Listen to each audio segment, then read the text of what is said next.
ఎందుకు ఈ మాట చెప్తున్నానంటే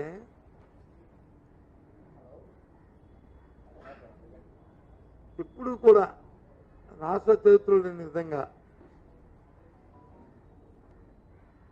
18 నెలల కాలంలో 2,66,000 కోట్ల రూపాయలని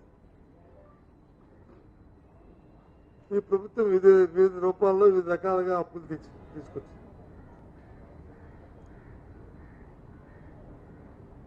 రెండు సంవత్సరాలు కోవిడ్ ఉన్నప్పటికీ కూడా గత 5 సంవత్సరాల్లో 3,40,000 కోట్ల రూపాయల వరకు, ఇది అధికారిక లెక్కలు, నేను చెప్పినవి కాదు, శాసనసభలో సాక్షాత్తు ఫైనాన్స్ మినిస్టర్ గారు చెప్పిన లెక్కల ప్రకారం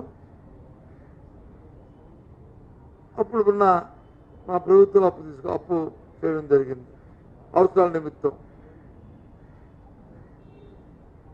ఆ చేసిన అప్పులు కూడా పారదర్శకతతో డీపీటీ రూపంలో డైరెక్ట్ ట్రాన్స్ఫర్ సిస్టంలో సంక్షేమ కార్యక్రమాల కోసం సుమారు 2 లక్షల కోట్ల పైన జరిగే వాటిని ట్రాన్స్ఫర్ చేసిన విషయం రాష్ట్ర ప్రజలందరికీ కూడా తెలుసు. దురదృష్టం ఈ 2,66,000 కోట్ల రూపాయల్లో ఏం చేశారు, ఎవరికి ఇచ్చారు, ఏం పోయింది ఓ శ్వేతపత్రం కానీ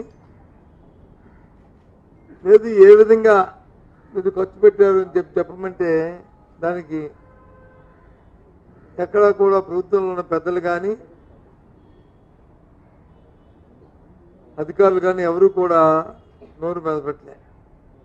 అందుకే నన్ను అప్పుల ఆంధ్రప్రదేశ్ కమిటీ అయిపోతుంది, రాబోయే తరాలు వాళ్ళ పరిస్థితి చాలా శోచనీయంగా ఉంటుంది. ఎంతో గొప్పగా చెప్పారు, మాకు సంపద సృష్టించడం వచ్చు, మా దగ్గర మంత్రాలు ఉన్నాయి,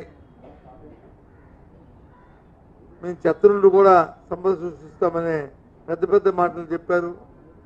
కానీ ఈ 18 నెలల కాలంలో చూస్తే అవి ఎక్కడ కూడా ఆచరణలో కనిపించట్లేదు.